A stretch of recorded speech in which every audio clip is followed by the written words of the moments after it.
Good evening, everyone. And if you're just tuning in, you're listening or watching live. But if you're listening, it's on 105.3 out of Mississippi FM and 107.7 with beautiful city of New Orleans, Louisiana, to the Angel Rock. And we're listening on UFO Paranormal and United Public Radio Network. I'm your host, Lorilei Potvin. A little bit about myself. I am a Canadian psychic medium, crystal Reiki energy healer, Akashic Records practitioner, spiritual teacher and mentor, registered nurse. I was told by my mentor I'm no longer a budding animal communicator. Maybe we'll talk about that on the show. We'll see how it goes.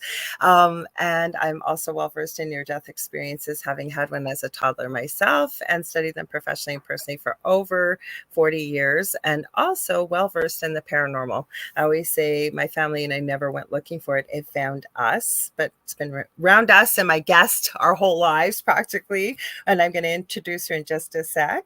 But we shared our story on the Travel Channel's Paranormal Survivor Season 4, Episode 9. So if you like what you see, please like, share, and subscribe. Tell all your friends and family. We got Kevin here and Connie already. I've seen you, so thanks for hanging tight.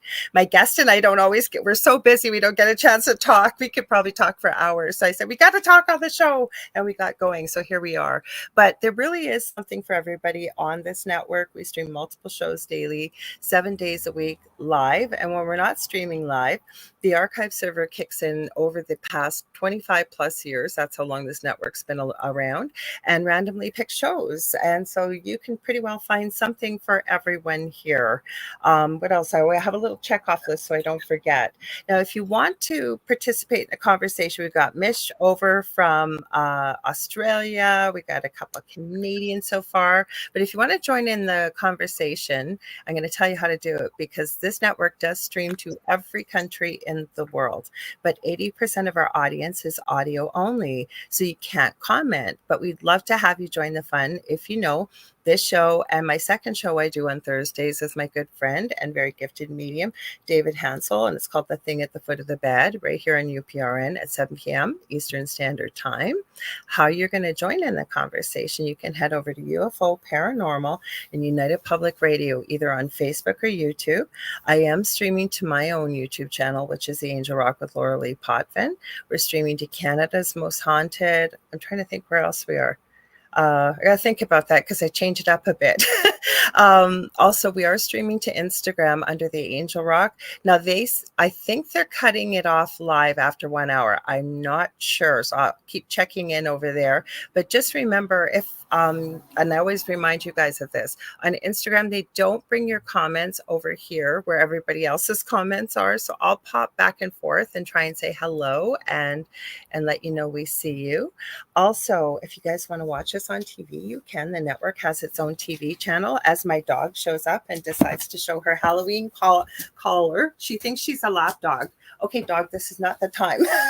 She always does this, especially if spirit is near. Anyways, where was I? I'm losing my train of thought here. Roku. So if you guys want to watch us on TV, on our network TV channel, how you can do that is go to the channel store. You're going to type in, excuse me while I get her to come down. Not time right now, sweetheart. You're going to type in UFO space P as in paranormal.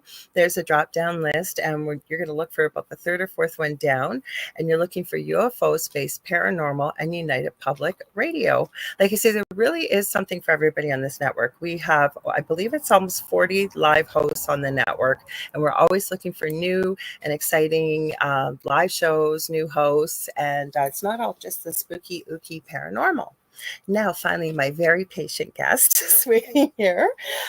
She's been on numerous times. She is a fan favorite. I have really awesome people that agree to come on the show, but I always have her on at least 3 or 4 times a year. So I'm going to read you a little bit about her bio. Let me get to my little list here. Hang on. Got too many things to think about. The dog, producing, everything else. Thank God, right? Moms multitask, right, Varla? Mm-hmm. Okay, so my guest's name, and I'm going to wear my glasses, is Varla Ventura.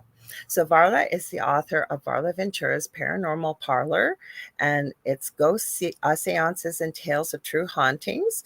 Along with, she has a book with Fairies and Pookas and Changelings, a complete guide to the wild and wicked enchanted realm. She's also got a book about banshees, werewolves, vampires, and other creatures of the night, facts, fictions, and firsthand accounts. That's one book. Among the mermaids, facts, myths, and enchantments of the Sirens of the sea. She also has the book of the bizarre, freaky, and strange stories beyond bizarre, frightening facts and blood-curdling true tales.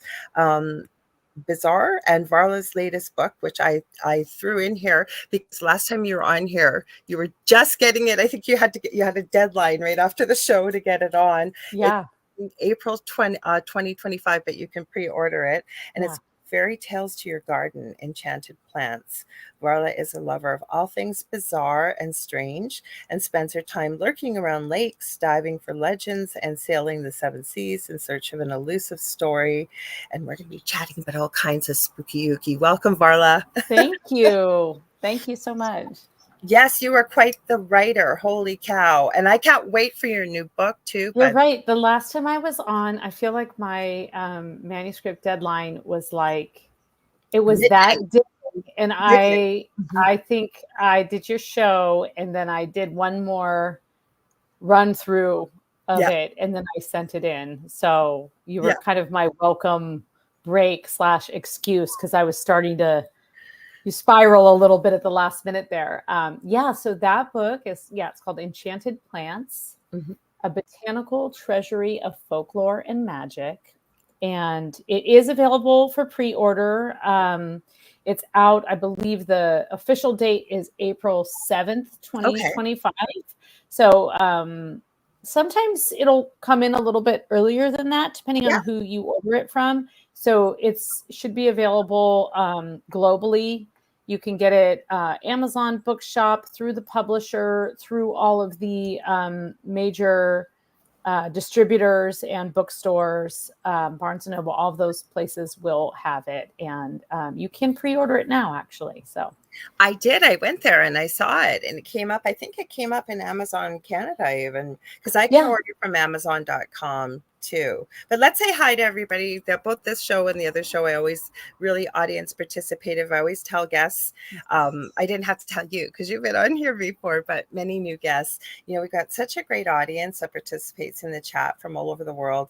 They ask great questions, great comments, and super knowledgeable and very kind to everybody, even if there's somebody new.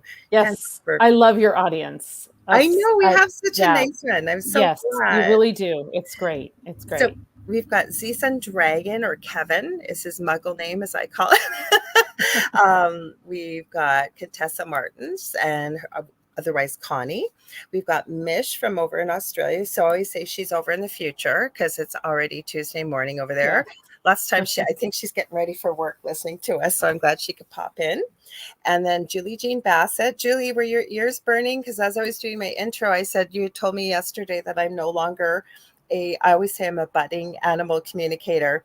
And long story short, very quickly, we had my eldest son has his own house with his fiance, sends me a message on Saturday night and goes, "Oh my God, Mom, we have a bear." And across the street was a little black bear, and he had already been tagged. And I said to my son, "That bear's kind of small." He goes, "He's not that small." I said, "Honey, think of a full-grown black bear." And nobody would come and help this bear. Like, not Ministry of Natural Resources, not the police, nobody. And what I was worried about was, oh my gosh, if he was still there today, because he was still there yesterday, people were feeding him with the best intentions, peanut butter and honey on graham crackers and things. So he didn't want to leave. And if a child's walking by today going to school thinking what a cute bear, because he didn't seem to be too afraid of humans, could have been a disaster. Yeah. So long story short, Dangerous for the bear and the people in that situation. Yes. absolutely. So long story short, I contacted Julie because Julie Jean Bassett is an incredible animal communicator, helped me with many times with my own animals. I've taken an animal communication course with her, and she's also a shamanic practitioner. I've had some sessions with her, and she's a powerful healer. So everybody check her out if you can, juliejeanbassett.com. So long story short, she had a migraine, but I had forgotten to tell her. If I do ask her, I try not to bug her. I really tapped in to see what I could pick up. So after this big long story, she told me, you can't say budding anymore. You're an animal communicator. So did you ask the bear to leave? Well, she kind of guided me because, I know the area well. And he actually showed me where he had come from. I was covered in goosebumps. It was the wildest, craziest thing. And so I said to Julie, well, how am I going to give him directions about how to get back there?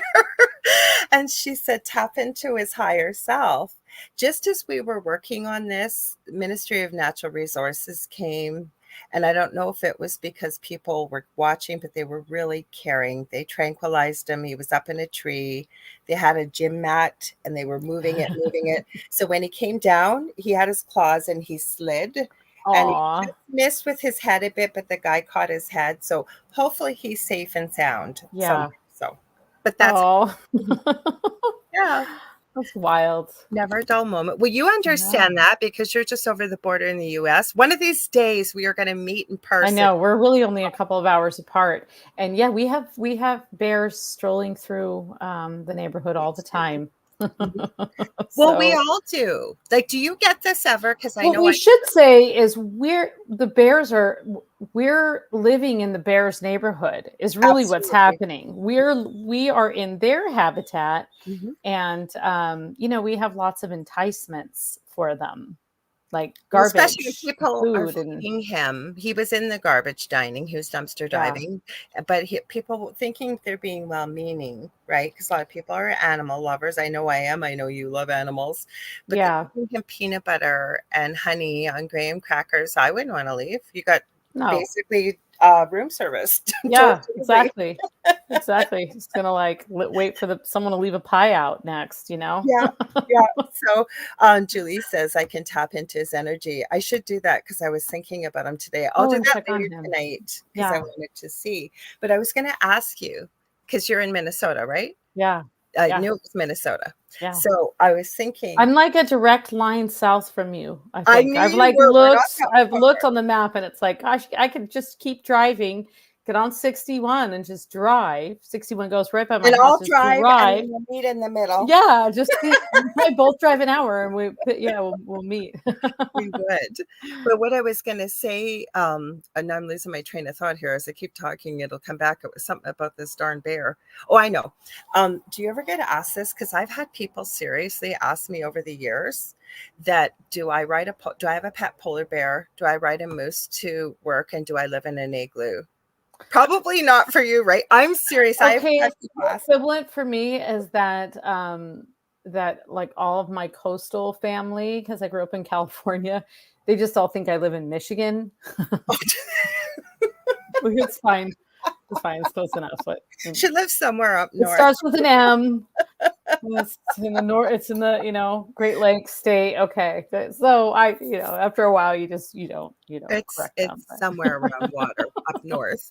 So I was going to ask you because we are in spooky season, and we usually we're there for sure. I thought let's talk a little bit about Samhain. I hope I'm saying it right. Other people pronounce it a little bit differently because a lot of people may not understand this, and I've been talking about this over the years. Doesn't matter what religion you come from. A lot of it is based in paganism thousands of years ago. Would it be right? I know you're such a great researcher and historian. Yeah. So it's pronounced Samhain, actually. Okay, see? And I've heard it the other way. I knew you said it the other way. So how is it Samhain? It's an Irish word. So it's an Irish word. And anyone who's familiar with the Irish language, you'll know that there are certain like for example, the name Maeve with the V sound, it actually has like a B, what looks like a B and an H. So, but Samhain is the, or Saoirse or Saoirse. Yeah, and it's, so So it's an Irish name, and it is essentially the what evolved into All Hallows Eve and what we now know as Halloween. And so most people agree that Samhain and sort of the original, what we call like the original Halloween, it comes from the Celtic tradition, comes from the Celtic Wheel of the Year, and more specifically, it comes from Ireland. Now, there are other places that that celebrated this turn of time. But if you go to Ireland, you will find at least 5 places that claim to be the origin of Halloween, and it's usually a cave. So it's usually a place where you would go inside into the passage into the earth. Okay. But also at Halloween time, at Samhain, when that veil is at its absolute thinnest, that's also the origin where all the goblins and ghoulies and banshees, everything comes out and runs, just to quote, since it's spooky season, runs amok. Yes. Gotta get our hocus pocus in. Yes, of course. Amok. That's when all the wonderful little goblins and beasties kind of come forth, and they run around the land of the living. And actually, I was at a one place it's called the Cave of the Cats. That's not the Irish name, but it's the Cave of the Cats, and it's in kind of in the middle of Ireland, really.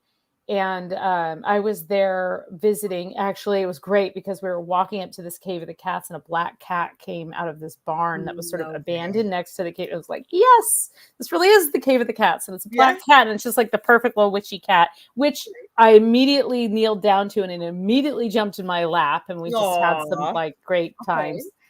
So really, just always, I just loved that I saw the cat at the Cave of the Cats.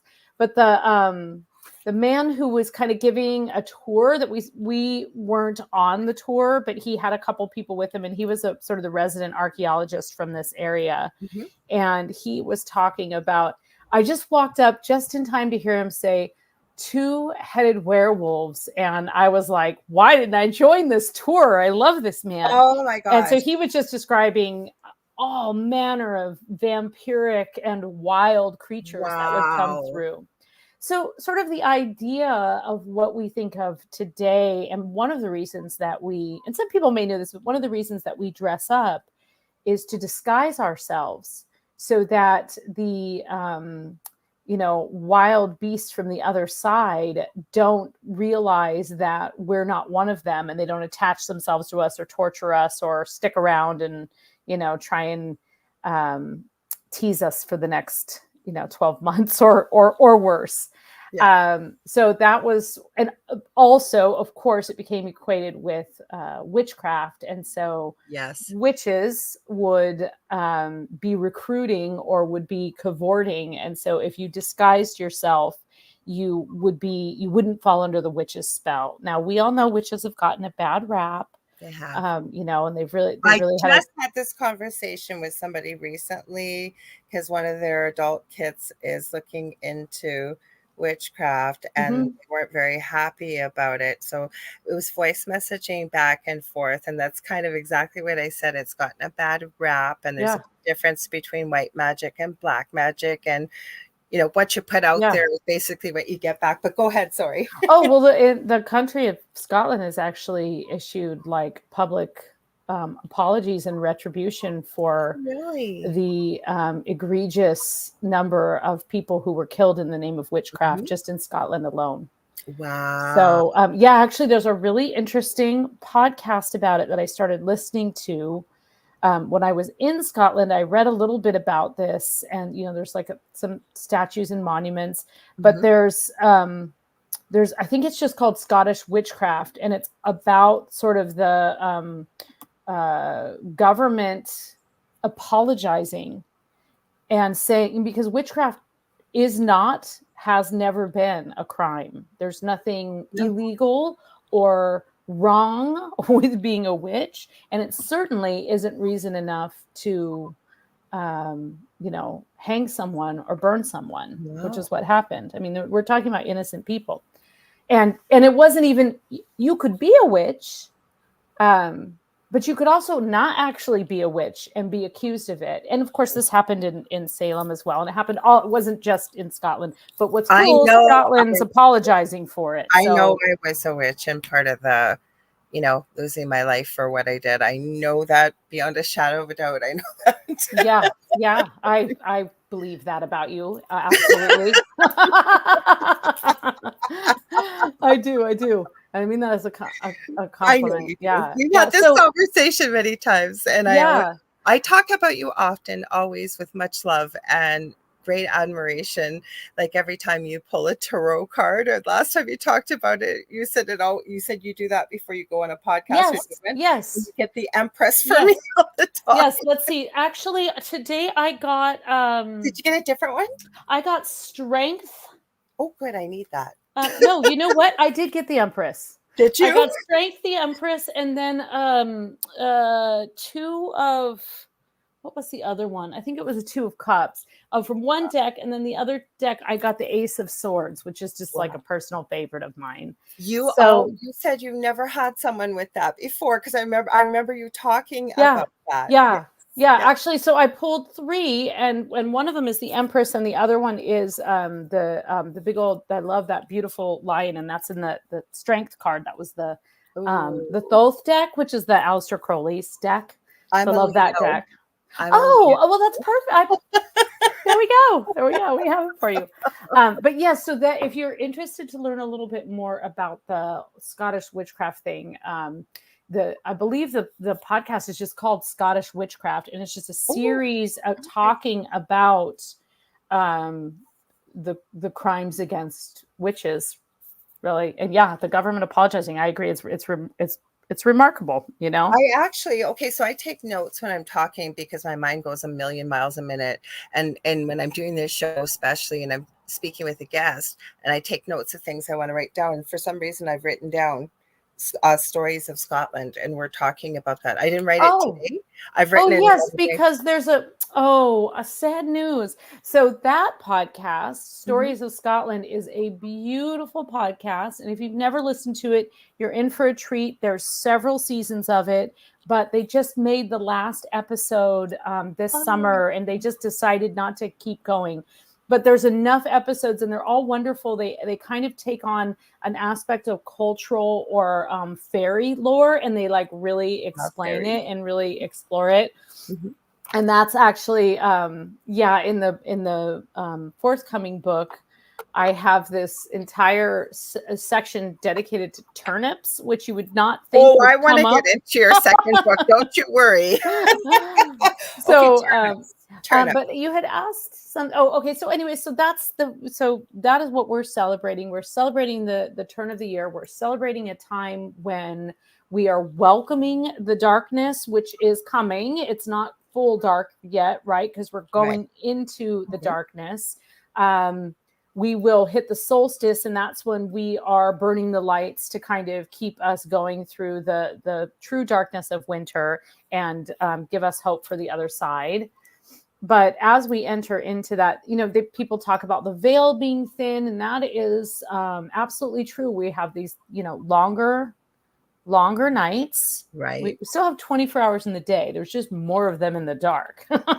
So it is a time when I think also just sort of philosophically speaking, I'm not sure if that's the right word, but people do tend to go inward, and they also, darkness allows us more time to contemplate, but that can also allow us more time to miss someone. So it's important as you enter into the sort of darker seasons and we get to the holiday season, especially if you're grieving, which, I think we're all grieving. If there's someone you've lost at any time in your life, grief doesn't just it's not just like 6 weeks wearing a black veil and then you get to move on. That's not how it works. We know that. about Yeah. it. It sounds weird, but with having worked in palliative care and, Yeah. really looking into near death experiences and past lives of children that remember it and what have you. And there's the 5 stages of death and dying by Dr. Elizabeth Kubler-Ross. And I always say that it really should have been named the 5 stages of loss, because human beings go through these different 5 stages. They don't follow them the way they're listed. Right. But my point is that with grief, especially, because if somebody's never experienced a loss, right? You'll hear people say to other people that are grieving, well, don't you think it's time that you move on? Or don't you think it's time it's over? And this series came out of the UK actually a few years ago, and I never found any more than a few videos, and I wish they would have continued it. So they got into what goes on in Ireland with a wake and what they do with death over there. But I love they used this graphic. It was like it's a little video clip, but they were explaining about grief and how it never, like you said, I agree 100% goes away. And they showed it almost like these squiggly dark lines.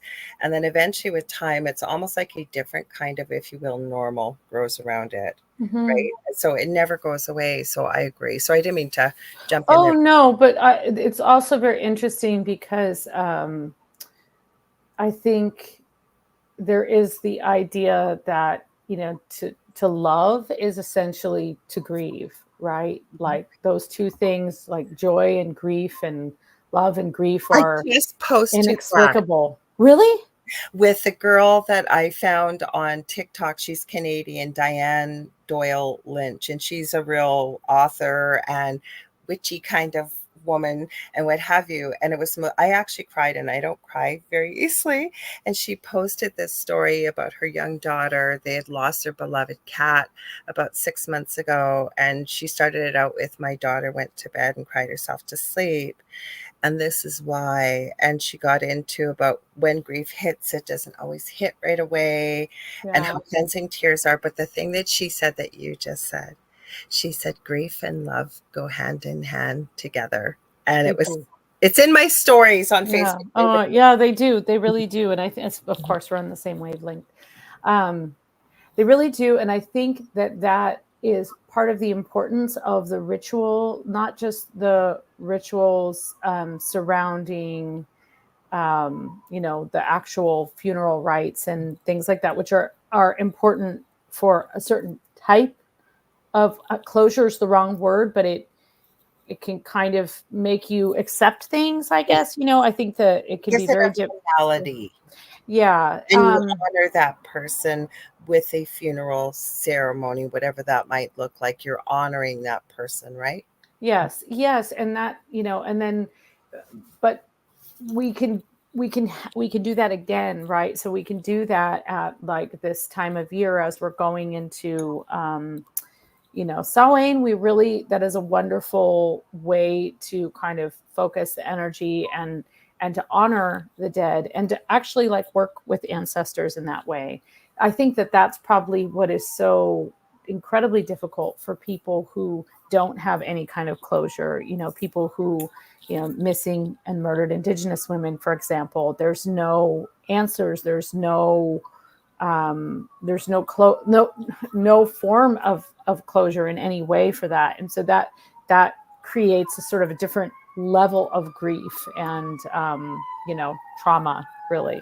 They're not coming to your door, are they, Marla? No, I'm sorry, I can. joking. Let me close this window and No see if worries about my window. usually my headphones block out a lot of that stuff, but they're I'm just very teasing. close, so I'm just yeah. teasing. They're coming to Um, take me away. no, I hear you about that, and I've really tried. Like, my youngest is still terrified. I could have a hangnail, and he'll say to me, "Mom, you're not going to die, are you? Mom, you're not going to die," because he knows about death, having lost, grandparents and family and pets, and with the autism, right, trying to understand it. Yeah, But yeah, with my eldest, what I've tried to teach him, because I don't think we're taught this enough as human beings, that when somebody loses someone and we have the funeral ceremony, whatever it may look like, what people don't realize, that some of the most difficult days for somebody going through a loss isn't it, it's terrible when they have a funeral, don't get me wrong, but it's the days and leading up afterwards, right? When someone loses somebody, neighbors come, family come, they bring food, you have everybody around, but you're usually in a state of shock, especially if you're not anticipating the loss of a loved one. Yeah. It's those months after that are so difficult, right? And then people Yes. don't, that's when somebody who's lost someone, I think, really needs a lot of support and people to check in. And then you'll hear people say, well, I don't want to make them cry, or I don't want to upset them, or I don't know what to say. You know what? Just You say, won't. for people listening, You just won't. a call saying, how Because you they're already feeling it. doing? Guarantee that. Yeah. And it's that empty, it's the empty place at the table that you just look over once in a while, and it's Well, where I was going though, like, especially if someone's alone, like say they've lost a spouse and, like everybody's there. And then, like I say, people don't want to say the loved one's name or what have you, right? And you talk to so many people and they say they get why the person doesn't want to say the name, but it's okay for people to cry, right? And mourn and talk about the person they've lost. I just find that's the most difficult time. And people are saying too, birthdays and holidays are always rough. um, yeah, yeah. Kathy Hanley Little said, the Irish celebrate the life of the past. That's what I loved about that series, because they were trying to talk about death as a normal part of life, because it is. Mm-hmm. Yeah. Yeah, absolutely. And instead of thinking it's something we shouldn't talk about, I think also people are very concerned about showing their grief. Yes. Maybe they don't want to burden other people with it. Maybe they don't know how to express it. Mm-hmm. But I think we all know it just comes at like strange times. And then even if Comes on. we all think this, and I go back to the stages of loss, right? You'll think, I mean, the global you thinking you started to heal, or you've moved past, and it could be the strangest thing, and it just triggers you, right? and Hmm. and so that's why I always say to people too, when we're talking about grief and what have you and loss, is there is no rhyme or reason to it. There is no timetable, there is no norm. It's Yeah. what's Yeah. how. There is no timetable. That's right. It has its own timetable. Mhm. And one of your listeners said you just kind of learn you get better at living with it is Yeah. what happens. I think that's Mhm. very, very I'm apt. going back to see where were they. Yeah, somebody said, Kathy said, and then I'll go to Connie's. We were talking about death all night tonight, guys. It just kind of went Yeah, there. it's just there um, we are. Yeah, Kathy Henley Little said it ends when we pass and join our loved ones. And then she was also mentioning the Irish celebrate the life of the past. And Julie was the one that had said birthdays and holidays are difficult. I'm trying to find that Yeah. comment. So Yeah. Julie Evans is joining us from over in the UK. So Julie, thank you for joining us. I know it's late over there. It is 11 o'clock over there. So thank you. And Michelle, or Mish, said that my dad always said the evenings and nighttime was the worst. Mm. And then she said, what about the country that brings their past back home every year? I couldn't do that. I'm not sure what country, Mish, because they have the Day of the Dead too, don't they? In Yeah, Latino so culture, yeah, it in the movie Coco. specifically in Mexico, Dia de los Muertos is a huge thing. It's celebrated throughout the U.S. and Canada as well, Mm-hmm. and that is essentially the 1st of November and the 2nd of November. And I think the 1st of November is for children and sort of like unclaimed dead or people who don't have any living ancestors. And then November 2nd is for those who are, the people that we've lost. And essentially, it's not just 2 days of celebration, it's actually weeks leading up to that. And it involves a lot of altar decoration, food preparation, creating something that you're going to, like a beautiful wreath that you'll put on the grave, making your loved one's favorite foods, putting out a picture of them, buying special candles, like really kind of as if it's a birthday, like when your kid's going to have a birthday party and you start thinking, what's the, who are we going to invite? All of these little things that you do when you're planning a party, and it's really treated as that. And it's a way to show respect and reverence for the dead. And so, did you ever see that movie Coco, the Disney movie? I did see that. Yeah. I loved that movie because it really movie. explained, again, I know it's not word for word what goes on in the culture, but it really was a beautiful story, I thought, and also really explained a lot of the traditions. Yeah, that's a beautiful movie. And I think like Day of the Dead is one of the, it's just such a vibrant and beautiful holiday with so many gorgeous traditions. Skulls again, like skull makeup. I know you. So basically, the tradition is like all of the like. It's kind of like there's the land of the dead, and the land of the dead, and the land of the dead ride bicycles. The dead are chefs. There's like there's a whole. Whatever you did in the living, whatever you did when you were living, you could be doing that in the afterlife. And so it's sort of the celebration of this entire like other world, the afterlife. So you would have something that would be like dayside would be, look like a regular human, but then you would have the skeleton face paint, or you make the little sugar skulls. And those are also just a way of showing reverence for the dead. And I think there's a little bit of the dressing up and kind of going in disguise to dance among the dead. And so you could become the living. So it's interesting because the way that we like, for example, in the US, like the way that we celebrate Halloween actually has so many different traditions kind of like evolved into one, of course, because we have so many different cultures that have come here and kind of like mesh together this tradition and that tradition. Well, they use the jack-o'-lanterns because you brought up turnips, because you've covered them in your book coming. Didn't they used to use turnips and not pumpkins? I remember you saying. Yes, they did, because pumpkins are indigenous to the Americas. Right. So pumpkins did not exist in Celtic. During the time the time of really like the Celtic people and the Celtic religion, which of course still exists today, but like we're talking about when this was the most prevalent form of practice in like Ireland and other parts of the British Isles. Not saying Ireland is a British Isle, just want to clarify that. I know that. Do turnips have magical properties or something so too? It's so interesting. So the turnip is actually surprisingly controversial.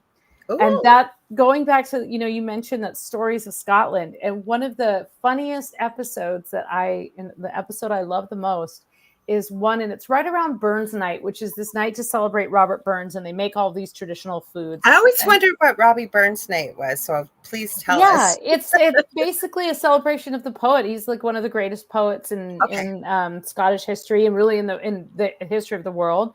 And so there's a night to celebrate him, and there's all these traditional foods that are made. And in that podcast, they're talking about, and people like have bonfires and they read poetry and they drink and but in that podcast they talk, it's called like Neeps and Tatties. And so there's this whole really hilarious but also very serious argument about a turnip versus a turnip versus a turnip, essentially. So you were going to say rutabaga. Yeah. So what? Tell my partner, you go on for hours because he loves real turnip, and all we can get is rutabagas, and he goes on and on. Sorry. Okay, so here in the U.S., what we grow as a turnip is a white, sort of almost looks like a giant radish. It's a white root vegetable with a little bit of a purple top. Yeah. So that's what we call a turnip, and what we call a rutabaga is yellowy flesh. Yes. Kind of a little bit lumpier looking. Mm-hmm. Now in Ireland and in Scotland, especially in Scotland, a turnip is also known as a neep, and that is the yellow root vegetable. And they say that and if you listen to that episode of Stories of Scotland, it's really funny. They say that what we call a turnip They don't even have a name for it because it's basically just something you throw at the pigs. Oh, It has no flavor. So in my book, I actually have this entire section dedicated to the turnip because it does get into the origins. I do tell the story of Stingy Jack in there, which is kind of the original jack-o'-lantern story. okay. But before you do that, you have to explain. And we've probably, especially around Halloween time, if you're browsing on the internet, you'll find some kind of cool, I always look at like Irish Central. That's a great website. And they'll always publish these articles showing like super creepy turnip carvings with like these creepy mouths and kind of like straight across eyes and just like really, really creepy things. Now the turnip, what I would call a turnip if I was in a grocery store, it's probably would never get really big enough for to actually be able to carve into a lantern. But rutabagas, aka neeps, aka turnips, are. I was going to go with the Scots on this one. I think they win. Okay.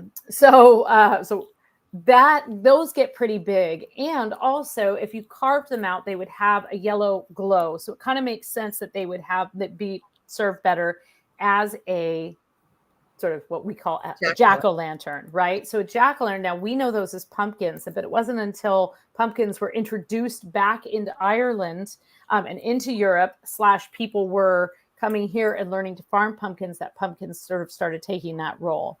But the story of Stingy, so basically there's a couple different variations. One of the things that the jack-o'-lantern was used for was to light the way back from the dark fields. Okay. It also could be used to take a coal from the Samhain bonfire and light the hearth. For witches, that's the new year. So lighting the hearth with this coal from a ritual fire would also be a way of bringing luck into your home. In addition, the origin of Stingy Jack is basically it's like a devil tricking story. So you have to keep in mind that whenever you're looking at any of the like fairy and folk tales, you have to remember that they have been interpreted, misinterpreted, reinterpreted multiple times. And anytime there's a devil or any kind of like Christian moral, you know that that's been messed with a little bit. Because, the Celts existed pre-Christianity. So Absolutely. That's not doubting anyone's beliefs. I'm just saying like that. So if there's a devil involved, then, but we also have to remember that the fairy world, what we might call a devil or devilish behavior, there's all kinds of little trickster imps and creatures out there to kind of trick you. So same idea, different name.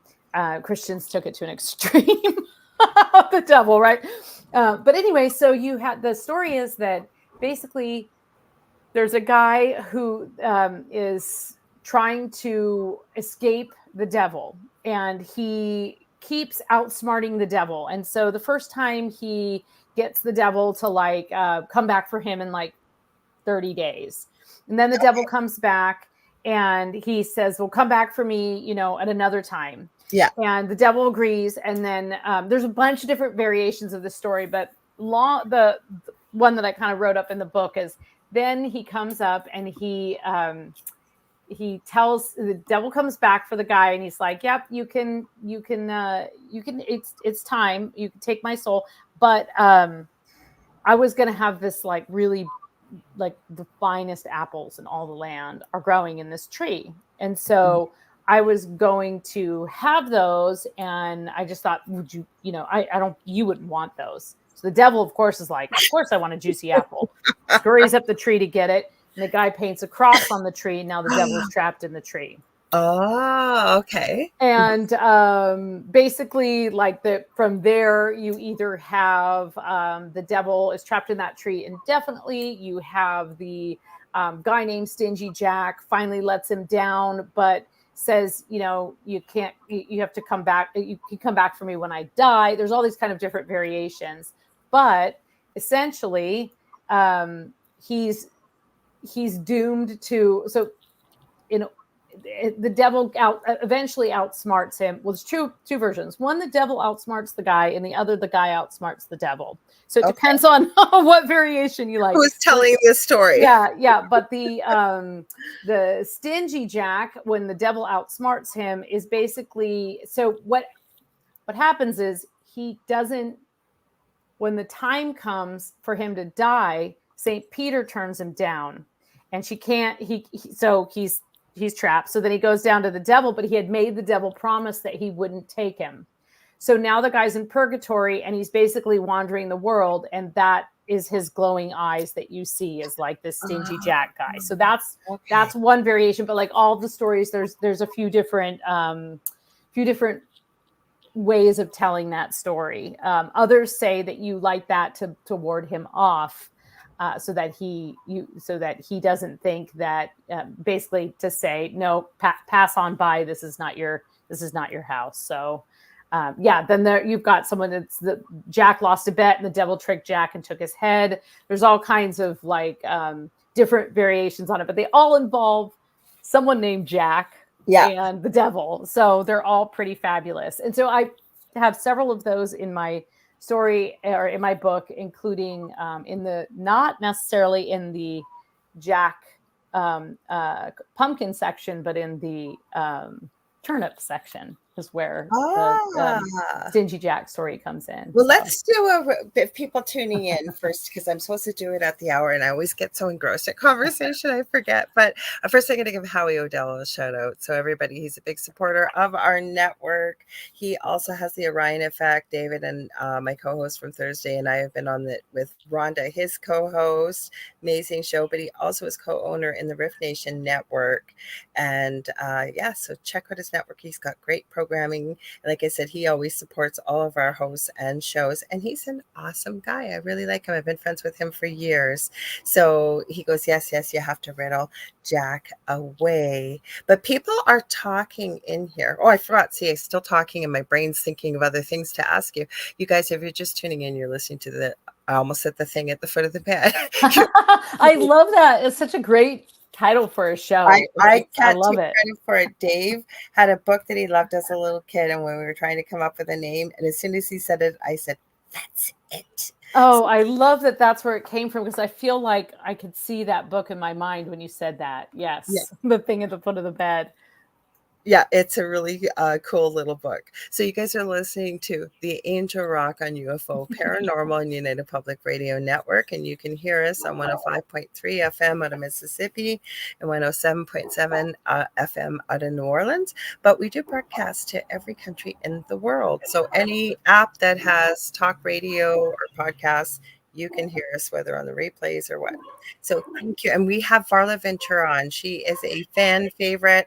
I usually have her on with the change of the season, and she is a wealth of knowledge. She has written so many books about the strange, the unusual, fairies, mermaids, werewolves. Vampires. I could go on and on. But you know what I got to ask you about? You said this earlier at the beginning of the show. Oh, actually, Howie says it's an incredible show. It's always a blast at the bed. Yeah, nice. It's the song at the end of the bed. Very quickly before we get into the two-headed werewolf, I want to ask you about. So what had happened one night on our first show? Or it was the first month. I don't know how we got talking about how, I think it's Friday the 13th, and Kevin Bacon's in there. I hate horror movies, and Dell, who you know, got me to watch it. I was watching through hands like this, and then I kept thinking, why was I so afraid? So Kevin Bacon is out on the dock, and he's wearing this Speedo. Oh my Lord, I don't know what that man had in his Speedo, but it certainly wasn't, let's just say, male stuff. It had to be, it looked like a package of Wrigley gum, Wrigley's spearmint gum or something. Was it the mic? I don't know what, I'll send it to you. So that was the big thing. We became the thong at the end of the bed. And one of our listeners who's usually here, Nicole Thomas Ryan, she's really good with Photoshop. So even because we have a group for the show, because we show a lot of clips and stuff, so people that are listening can go there and see, or people can ask questions or whatever. So she made this meme of Kevin. You can't see his face. It's just him in this darkish kind of room in this horrible Speedo with whatever's in there. And he's at the foot of the bed. So that was the big joke. Okay, the thong at the foot of the bed. But you're gonna like slip up and say that sometimes. Yeah, he just goes, "Oh no, not the Kevin Bacon Speedo." No. And he goes, "That's where I've seen you before," he said. See, so you were talking about at the beginning of the show when you were over in, was it Ireland, and the other tour, the guy was talking about the two-headed werewolf? Yeah. So what did you find out or anything? Yeah, I mean, I asked a little bit more about it because I hadn't really, I mean, I had heard of quite a few, there are quite a few werewolf stories because there were once wolves in Ireland. Right. It was a long time ago and they're gone now. But so a lot of the werewolf stories we kind of tend to associate more with like some of the Nordic countries, or in North America. We have quite a few werewolf stories from here as well.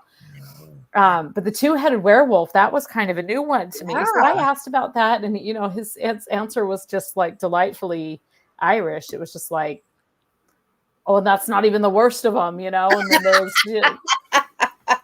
and I think I said, well, tell me more about this two-headed werewolf. And he says, well, it's a werewolf and it has two heads. Oh, gee, thanks. I couldn't figure that out. Okay. But what was, so he didn't say a lot about it other than just that it had sort of, the average werewolfian attributes, that it was bloodthirsty.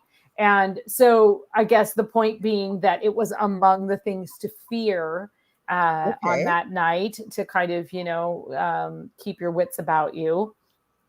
But there's a few, so that led me down a rabbit hole that where I started thinking about like other wolf / dog-like creatures. So immediately I thought of Cerebus, who is that multi-headed dog that like guards Cerebus, yeah. Right. Okay. I don't know if I'm saying that right, but he's basically guarding the land of the dead. Or Fluffy and Harry Potter, if you watch. Yeah, yes.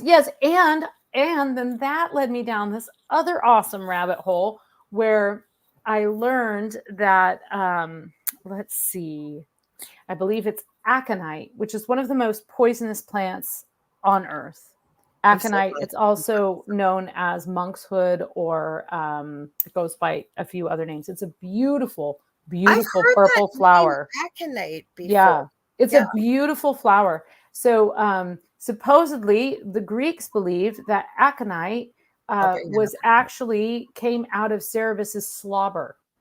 That's where the plant sort of got its poisonous attributes. And because Cerebus was a guardian of the land of the dead, messing with aconite would take you there very quickly. Usually you don't want to go there unless you're on a quest. So, but is he the king of hellhounds? Like, what is he? Or how he said, he had first asked, could this have come from Orthrus? He said a two-headed Orthrus with a snake tail lying wounded at the feet of Hercules. Or same. It's the same. One's Greek, one's Roman. It's the same guy. The feet of Heracles left, and the three-bodied Geryon right, detail from a red figure Kylix, I don't even know what that is, by Euphronius, 550 to 500 BC. I don't know. Well, so the ancient Greeks had like Cerebus as one of their like crazy, but he wasn't alone. Like there were all kinds of similar. I'm not as well versed in Greek mythology, but there are other multi-headed gods, and also just like Medusa had, like there were other gorgons. She had like sisters, which I only learned recently, and I was like, I didn't know that. The world is I have been lied to my whole life. Like there was a whole, I think there were 3 different gorgons, and she was just but one of them. So. But hellhounds, I mean, so that's the thing, is that like cross-culturally, there are other sort of like dog associated guardians. One of in a now long ago defunct podcast that I recorded years ago. I interviewed this woman who was she ran a paranormal investigation team in Alaska. Okay. And she said that one of the most common and probably more frightening sightings, somewhere the archive exists. It was a released podcast. I think it was called Tales of the Strange.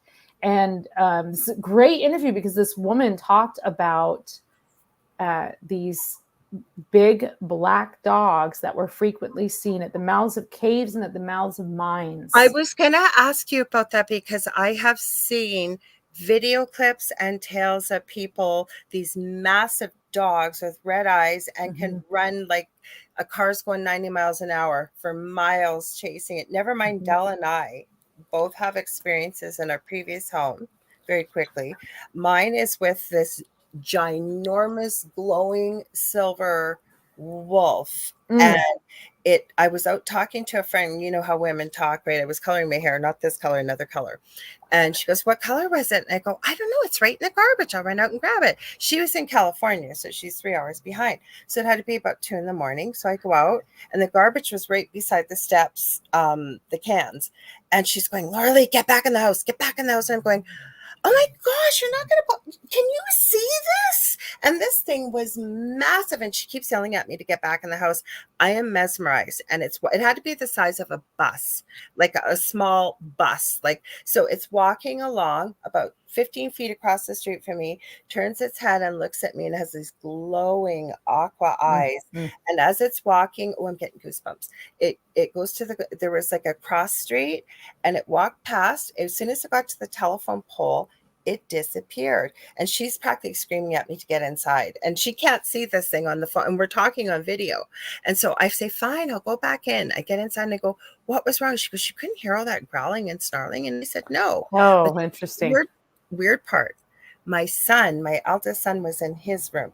Didn't know what I was doing or anything. Didn't have his window open. And he goes, Mom, what the heck are you doing? And this is about 2 a.m. And I go, why? He goes, you didn't hear all that growling and snarling? Oh. And Dell's seen a black one. We seen a black one. It was on our security cameras, just as big with red glowing eyes, just walking slowly down the sidewalk. So what are these things? Are they real? Are they not? I don't know. Yeah. I mean, there's this amazing, probably like the most comprehensive book ever written on werewolves is this book written by a man named Sabine Baring-Gould, who was a reverend, and it was written, I think, in the 1880s. Ooh. And now I think there's probably some more, less biased versions of books about werewolves out there now. But this guy spent a lot of time traveling in Scandinavia and up into Finland and Lapland, Norway, Germany, parts of Russia, and he was, I believe he was an English reverend. So his job, I guess, was to go around like converting the heathens or whatever. So that was kind of his, he would go into like these small villages and stuff, but he obviously had a penchant for, the unusual. And he made, it's quite a long book, actually. You can find it in public domain. What's the name of it again? I think it's called The Book of Werewolves. Okay. I mean, it's seriously like something you would find in the Hogwarts library. Okay. It's kind of difficult to read because it is written in a very like extreme like Victorian language, or so this is a little difficult sometimes, but what happens when you're reading it is you think, am I actually reading what I think I'm reading? And then you read it again. And it is what you think. He's talking about all kinds of just like werewolf traditions around the world, really, but in particular places where you would find wolves. So I guess it's not really around the world. But it's pretty fascinating. That guy actually is most well known for writing the hymn Onward Christian Soldiers, which I think is hilarious that he's actually like this. He was like this secret werewolf investigator in his like secret where I feel like you could write a novel about this guy, just like so amazing. So that's actually where I've gotten a lot of very interesting. Sometimes you'll find little tidbits in there, and then you could do like further research. You can see what's going on in that country at the time. It's interesting. This is like totally plant. This is a plant segue. You're reading my mind because I'm going to ask you. Hold that thought for just one sec. So Kathy Hanley Little said Medusa's sisters were, is it Steno and Uriel. Yeah, but I have a funny Uriel story, but it's not really related to werewolves. So I don't know if you want to keep talking about werewolves, but you can go wherever you want. I'm going to do a quick shout out. I think it's Melissa Bryan is over on Instagram. So thank you for joining us. Okay, go ahead. Because I was going to ask you, and I said, hold your thought, because I think it's important. And we want people to check out your book when it's coming out and to get the pre-order about mystical and protective, like plants and poisons and all kinds of things that we can Oh, yeah. So, gosh, there's just like so many places to go. We can go down the Wolfsbane route. We can go. I could have you on every week for a year. And then like when the book comes out too, you can like pick out whatever favorite stories that you like. And I believe I asked them to send you an advance copy, by the way. So hopefully they'll send you one. Yeah. Didn't I ask you for your? I think I asked you for your mailing address. I think you did. If you didn't, I would be. If you didn't send it to me, and I'll make sure you're on the publishers list. So, thank you. But anyway, so this is kind of unrelated, but I love this story, and it kind of just tells you a lot about. It's not a particularly spooky story, but it has to do with the giant Amazon water lily. So, and that has a beautiful origin story behind it, as in terms of mythology. But it's called Victoria Amazonica, and it's not the biggest water lily in the world, but it was the biggest water lily in the world until recently. Just recently in the news, there was a world record because one in the Missouri Botanical Gardens held 42 pounds of sand. It held it up above the water. That was like the most it's ever. So you'll see these pictures of like children sitting on these water lilies. Wow. So that story behind that water lily is really interesting. We know it as Victoria Amazonica, but once upon a time it was considered a uriel, which is a species of plant that was named after one of the Medusa's sister, basically. And a uriel had like certain qualities to it, and so of course you had colonists going to the Amazon, finding this quote unquote discovering this lily, bringing it back, and or making marks of it. So the first person the first European who recorded it decided that it fit into this botanical category of a uriel, which I always remembered that it was a uriel because of the sisters. Medusa's sisters. That makes me think of the Archangel Uriel all the time. That's what I kept. It's not which is spelled differently but pronounced the same. So so that's kind of interesting. Yeah. So the plant is named this, and then some time goes by, and then the Queen Victoria's official like botanist takes a trip, gets a specimen, or so I think actually somebody brings back a specimen.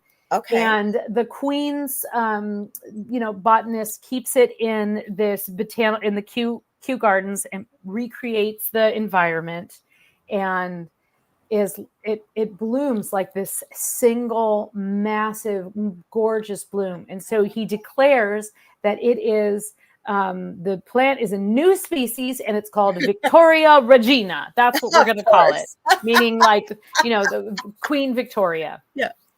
So then someone says, and then they tell the Queen, they bring her the flower, and they say, this is a new species. It's named after you. Well, in the botany community at the time, it's like, wait a minute. We already called that something. That's a Uriel Amazonica. Yeah. You can't. And so then this argument ensues. And it's we've named it after the Queen. We have to call it that. And then it's like, but it's a uriel. No, it's not a uriel. Actually, we think it's something else.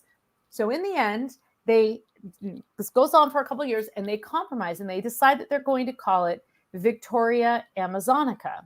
However, they think, because of, you know, the incredibly biased times, they think equating the queen with something primitive from the Amazon would insult her. So secretly it's known as Victoria Amazonica, but she still thinks it's called Victoria Regina. And after she dies, they officially changed the botanic record. And we know it today as Victoria Amazonica. So plant names change all the time, they evolve, but it's just this kind of like hilarious story. But what's really beautiful is the original Brazilian story, which is that there was a woman who, a young maiden, of course, it's always a young maiden, right? Always a maiden. And she was really enchanted with the moon, like really, really enchanted with the moon, to the point that she would go out every night and she would try and like talk to the moon goddess. And I'm sorry, but the name of the moon goddess escapes me. And I don't have, of course, the book in front of me because it's being printed. Yes. So I'm just doing this from memory. So she believes that the moon goddess is like really speaking to her. She happens to be like the daughter of the tribal leader. Okay. And so one day she goes out, one evening she goes out, and she sees the moon and she sees it reflected in the river in the Amazon. Kevin said Celine was her It's name. not Celine, but it's that is a moon goddess, yes. But in this this is the Brazilian Taino story. So I can look up the name of the goddess. Actually, I probably have it on like my Instagram. So anyway, basically, she sees the moon. She thinks the moon has fallen into the water. She leaps into the water to save it and drowns. But because the moon, tragic. It's super tragic. But the moon goddess takes mercy on her because she realizes that she was saving her, and she transforms her into this beautiful water lily that blooms under the moonlight. And that is basically like the way more interesting story than arguing in front of the queen. Okay, here it is. Her name is, let's see. Nope, I don't have it. I do have it somewhere, though. I put it in my notes. Give me a second. I'll come up with it. I just don't want to say it wrong because... no, well, it's the same as my name. And people always say it incorrectly, or then people always comment on it, right? It's always a topic for discussion when you're out and about and they find out what my name is. Yes. Where do I have that? Oh, here we go.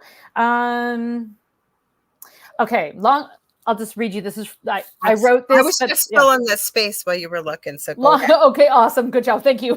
Long Kathy before the giant Amazonian water lily was pilfered from Brazil by European botanists, its story was widely known among the Tupi-Guarani, who hold the knowledge that this plant is not merely a botanical specimen. It is a transformed woman, the daughter of a tribal leader who fell in love with the moon, Jackie, Jaci. Oh yeah, JC. Oh, there you go, Kathy. Way to go. Yes. I told you I have the best audience. You have the best audience. So, like, if I get like my brain is going a mile a minute, I'm here in spirit. I'm trying to think of this. I'm doing this. I'm doing that, and I can't think of a word. Yeah, if you talk it's like, hey guys, what am I thinking of?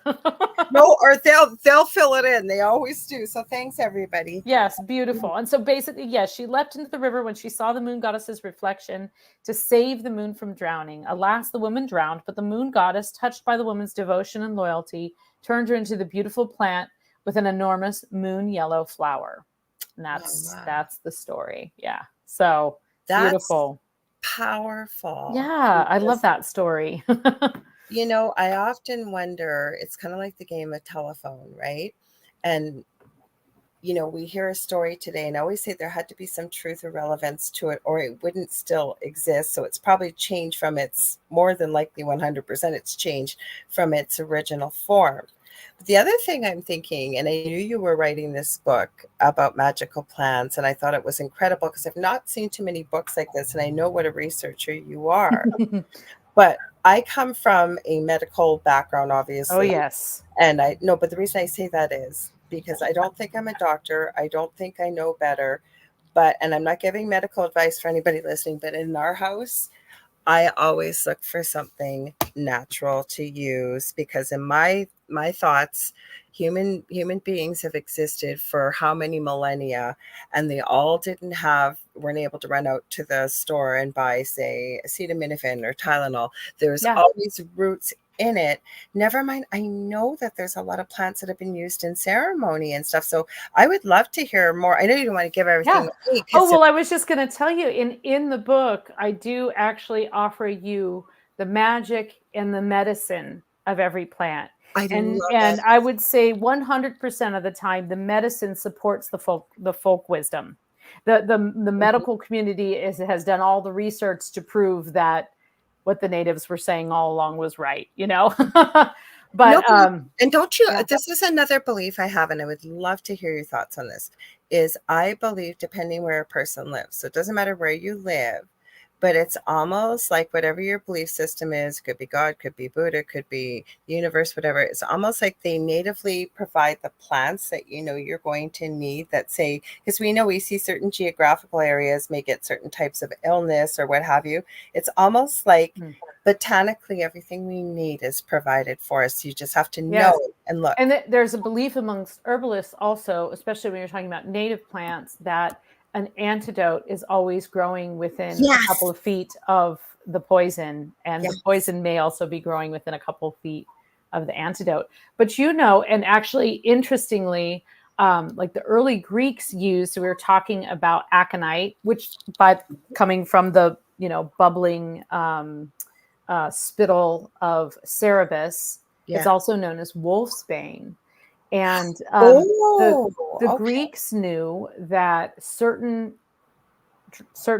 drugs, certain herbs, aconite was one of them. You know, there are a handful of poisonous alkaloids that are shared in aconite, somewhat in datura, in some of the nightshades. And they would use these in combination in like one, they would use them for anesthesia. They're actually what, you know, was used deliberately in medicine, you know, hundreds of years ago. But you'll laugh because I went to the eye doctor, and I had to, I had just finished writing the book actually, and I have to have surgery on one of my eyes. So I went to the eye doctor, and they put the drops, and I said, can I see those? I want to know what's the active ingredient in that. And I actually took a picture of the bottle because I had just finished writing about belladonna and how there was an active ingredient in it. And it's called a tropane alkaloid. And the name of the drug was like tropa blah, blah, blah, blah, blah. So it was like a synthesized derivation of this exact thing. And then the woman, of course, you know, was entertaining myself. I said, did you know that the reason that this is called belladonna is because, you know, the women used to use it to dilate their eyes because it was considered you know, it was considered beautiful. And so I thought everyone knew that story. You know, in my world, everyone knows that story. And the woman working at the eye doctor didn't know that story. So that was kind of, I was like, so let me see that bottle. And I took a picture of it because it was the same, basically it's a replicated alkaloid that causes this, and it's done in a safe manner. Dilation. Yeah, so that they can then look at your eyes. So there's a lot of medicines. They still use many of these medicines today to treat in anesthesia, but also to treat like some of the effects of anesthesia. So it was really interesting going. Digoxin, which is one of the most common heart medications. Yes. Digitalis it comes from. It comes from digitalis, yes, also known as foxglove. Mm-hmm. And actually I have a hilarious story for you about that. That's in my book. I'd love to hear it. So during World War II, there was a massive drug shortage. Mm-hmm. And so the British government formed something, and I think it was called the British Natural Drug. I can't remember exactly what it was called. I'd have to look it up. No worries. But I had never heard of it before. And essentially what they were doing is they got housewives, Girl Scouts and Boy Scouts, and the elderly to grow foxglove in their gardens and then help harvest it. And then it was sent for processing so that they could make the digoxin to help prevent heart attack and to treat heart issues. And so there was actually this like drug society formed that rallied those who weren't fighting throughout the British countryside, and they grew because foxgloves grow wonderfully in that climate. So it was actually this like, national movement to oh my God, grow and harvest. The earliest forms of drug, we have to be careful with the word TRAFFICKING, but or ERSs, but it's almost the earliest form of them, right? Yeah, I have to look up that, like, what that was called. It was a World War II. It was during World War II, and I read about it at like a museum's website. Totally unexpectedly, I was looking at something else. I don't even think I was looking at something specifically for the book, and then all of a sudden I was like, "Wait, what?" It was called like the British. Oh God, it was like the British Society for Drug.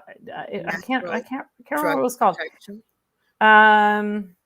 Yeah, I don't really want to spend a bunch of time trying to look it up, but it's in my book. So buy my book and it'll tell you all about it. I have a question or maybe I'll remember by the time that I have to say, like, you spend so much time working on a book, and then it's like studying for a test. It kind of all just goes out the window as soon as you've sent it off to the publisher. Yeah. So, and then, I'm always referring to my own books. Some of these I wrote, 15 years ago. So it's hard to remember. Everything you've written. You've had this book in you for a long time because I actually have. And in fact, I found when I was cleaning up, I found this old satchel, like literally a rotting leather satchel. And in it, I had all of these papers I had written. And I said how old I was when I was writing them, because it was in context of, I have always been very interested in plants and herbs and self-taught. And then at one point I started studying a little bit more formally, like botany and things like that, just in like community college.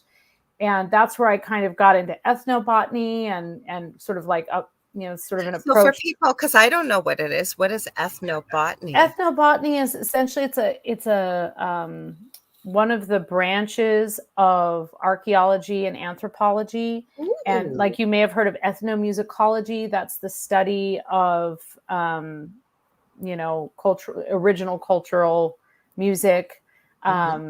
So it's that, but it's the use of plants in different cultures around the world.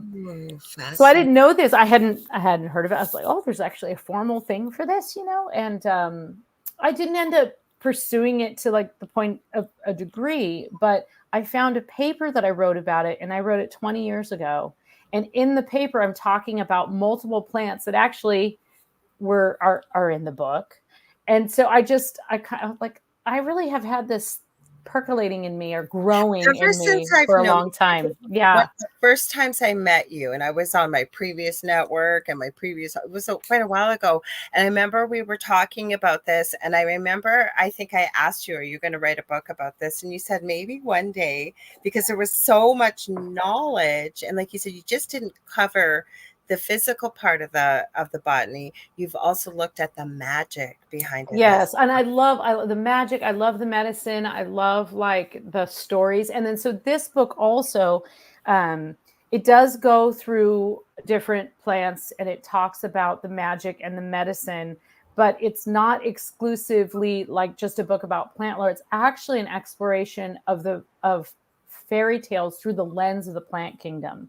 So every plant that I've chosen has a fairy tale or a folk tale associated with it. So I include sort of like an amalgamation of certain stories, but then there's also a story that I've either retold or excerpted from. The first one that came to mind, Jack and the Beanstalk, for some reason. Jack and the Beanstalk, but actually, hilariously, there's a cabbage version of Jack and the Beanstalk. It's a little bit gruesome. Yes. There's this old story about a cabbage stalk that grows so high, it grows all the way up into the sky, and a little old man starts to climb up it, and he makes his wife follow him.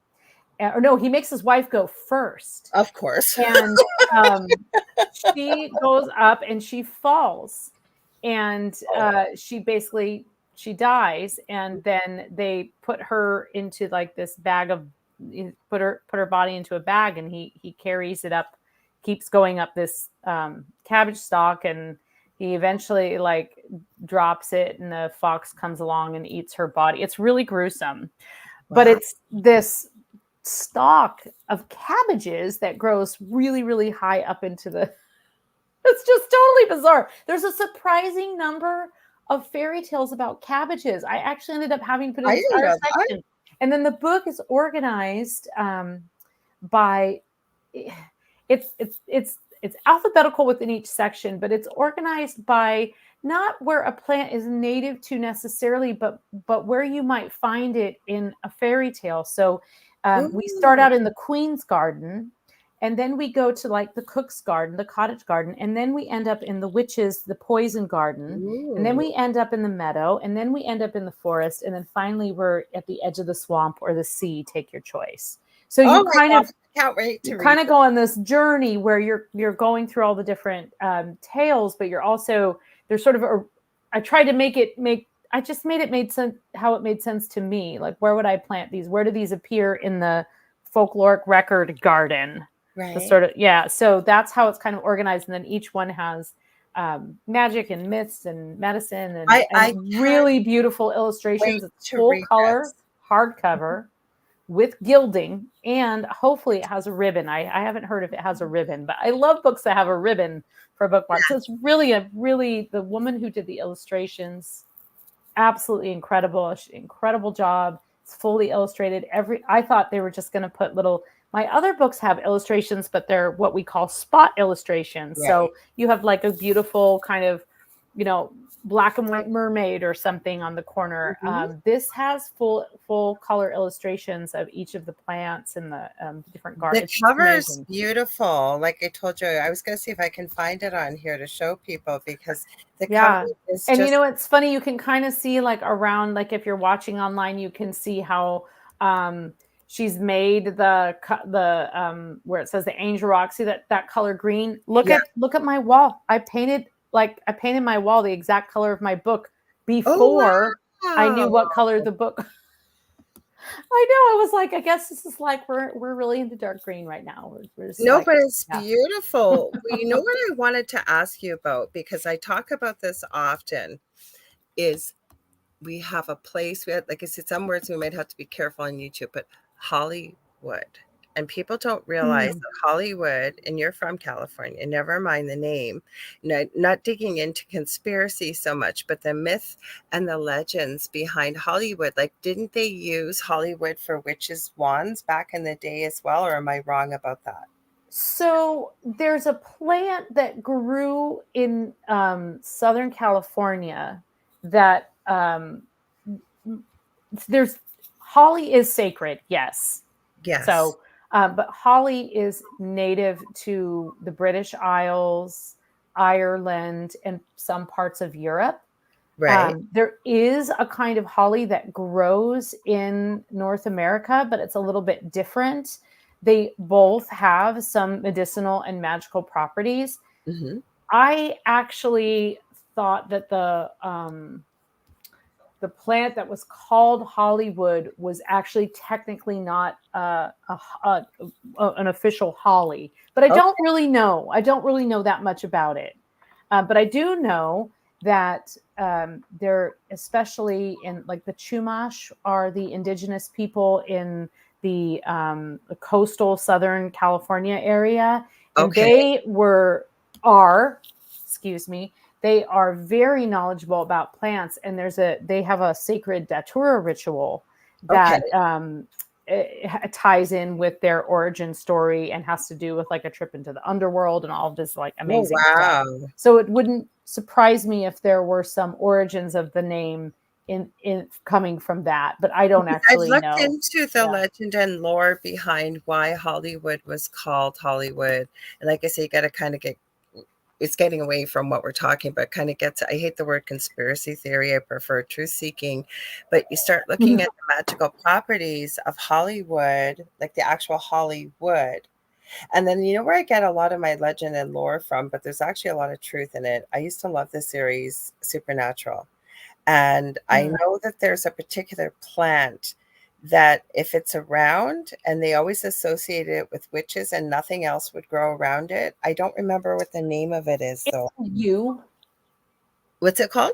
Well, I was wondering, well, obviously there's quite a few plants associated with witches, but the yew tree is frequently associated with witches and is somewhat toxic and was often planted in cemeteries. Yeah, that's what they kept talking. They didn't call it yew though. There was another name for it. And I remember also cypress is associated with witchcraft and it was working a with the dead. flowery type bush, almost darker. The blossoms weren't really remarkable, sort of smaller. I wish I could. Is it myrtle or hazel or elder? Could have been elder. Something to do with elder. Yeah, I do. Yeah, it might be elder. Elder's amazing because there are. So one of the things that was really interesting in working on this book, and it's just interesting in general, is that there are certain plants that have, like, for example, there are certain plants that there's like throughout the Northern Hemisphere. And in completely different cultures, they still have some of the same magical or medicinal properties. Right. Another one that is widely used throughout the world in primarily the Northern Hemisphere, but does grow somewhat in the Southern Hemisphere, is willow, which is also a well known for making wands. Willow also contains salicylic acid, which is what aspirin. Which is aspirin. Yes. And was used, willow bark tea was used as a traditional remedy for cramps and headache. So, and it grows by water. So it also would help people locate where there was water. So that's another plant that we're like, there's pine. Elder is one of them. Many people believe that you must ask the elder permission to harvest anything from the elder. And the elder produces those beautiful elderberries, which are an excellent remedy for coughs and congestion. And colds. Yeah. Mm-hmm. Yeah. And an elder will also protect your garden and everyone in your home, but you have to treat it with respect. So, it's very. That. Yeah, it will look after all the other plants. I got your book cover because I want to bring it up if you're okay with it. Thank you so much. Yes. I'd like to show people. Okay, here it is, so I can pull it up. Give me. You're like second.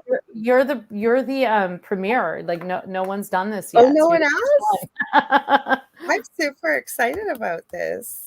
You guys might see my the way I do it isn't always the way everybody else does this, but I made it too big. I gotta put it back. Go back. I don't want it that big. Here, hang on. It's so beautiful, especially every time I looked at it. Honestly, Varla, hang on, I got to pull it up here. I got to add it. Oh, it is on the stage here. Hang on. So you may not be able to see I can see it. I can see what you're sharing. Mm-hmm. Okay, but every time I looked at it, there was something new that I saw in the cover. So if that has gilded, lettering. Yeah. So the words enchanted plants is in gold. So I've been told. I know. That's what they say. That's what they told me. I haven't obviously seen the cover yet because I think it's being made right now. Kathy was right, by the way, just to add with your book, hemlock. That's what it was. Hemlock. Oh, hemlock. Yes.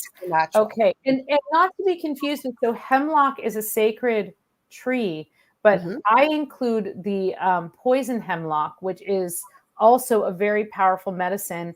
And that's the hemlock that Socrates drank to end his life. Yeah. So they are two different plants. There's hemlock, which is sort of a, herbaceous. Oh, I made it really big. I didn't mean to. Sorry, guys. I love that apple. That's my favorite part. I know, but every time I looked at this cover, so you guys, just so you know, this is Amazon.com, and it says April 14th or fastest delivery April 9th, and it'll be released on April 7th. So you can pre-order it, but it's really beautiful. And I have read some of. Does it let you peek inside? Is there a peek inside feature yet? Wait, click. It just says to zoom inside. I don't think it lets me. Let me see if it'll let me. So the illustrations inside, they may not have it uploaded. Oh, actually, can you scroll down? It might be on there if you. Okay, how low do you want me to go? You tell me when to stop. Yeah, keep going. Okay. Keep going. Okay, no, that's it. They don't have it. They don't have it yet, but they will. I'm actually meeting with the woman who's in charge of all this stuff this week. But that sort of vibe that the cover is, there's individual pictures inside. So if you imagine like sort of a green background and there's a rose in the front, and what it looks like to me are old Victorian postcards that like old Victorian botanical postcards that you would send. This is absolutely gorgeous. Like every time I look at it. We should ask them to make us postcards from it. I should ask them if they will make postcards. Wouldn't that would be amazing. Yeah. Oh. Yeah. So I'm really, I'm kind of over the moon about it. It's beautiful, but I also really just love the content, and I love that they had a vision that sort of surpassed my expectations. You are always how it looks. You're always a wealth of knowledge, and I know how much research and information, and I'm telling you, you guys, you need to check out some of her other books as well. They are incredible. I've read the mermaid one you'd sent me the fairy one I've read, but she has so many incredible books, and you're an incredible writer. And I know this is a real work of, not that any of your books aren't, but this one's a real work of love, because I know it was a long time coming. Yes. It was a long time coming, 20 years, or that I would say I've been pitching it to publishers for the last like 4 or 5 years. So, and working on it and trying to get somebody to pick it up. And so, timing just was right, or so I hope. Yeah, I'm excited. I can't wait to see it in real life. I think it's going to, I wanted to pull us back up. Varla, this always goes by so quick. Like we got like just a few minutes. I'm going to have you back if you're open. So we got to do this at Christmas time. Yes, we sure do. Yes. So Julie says, looks gorgeous. And Kevin said, great colors. And I can't wait to see the gold on it. What a beautiful, unique book. Like gorgeous. I'm really thrilled. I did ask them to, the apple was my only request. I love the apple. Can you please put a poison apple? Because the whole book starts out with apple, of course. You know, that's the most fairy tale of all the fairy tales is the beautiful apple, the golden apple, the poison apple. It's got so many great stories associated with it. So, I will definitely be sharing your book. Like that's so kind that you thought to send one to me when it comes out, because I'll be sharing it. Going, you guys, you got to get in here. Oh yeah. This. Oh, I think you would just enjoy it, and you'll enjoy all you'll resonate with the medicine part part of it as much as the magic. Yeah. Yeah. So what do you got coming up? What are you up to before I have you? Because like I say, I usually have you on it that changes. Yeah. Okay. So I have a bunch of stories that did not make it in the book. Ooh. And so my intention is they're sort of written already. So my intention is to start recording those and releasing them as part of the Midnight Stories podcast. I was going to bring it up because I didn't bring up the podcast. You've got leading up to the release of the book and then beyond. And then I have a couple of other. I have one recorded that I'm just having some. I'm having some problems with the translation from the website that I was using to create the podcast doesn't exist anymore. So that's. Yeah. Technical difficulties to be resolved shortly.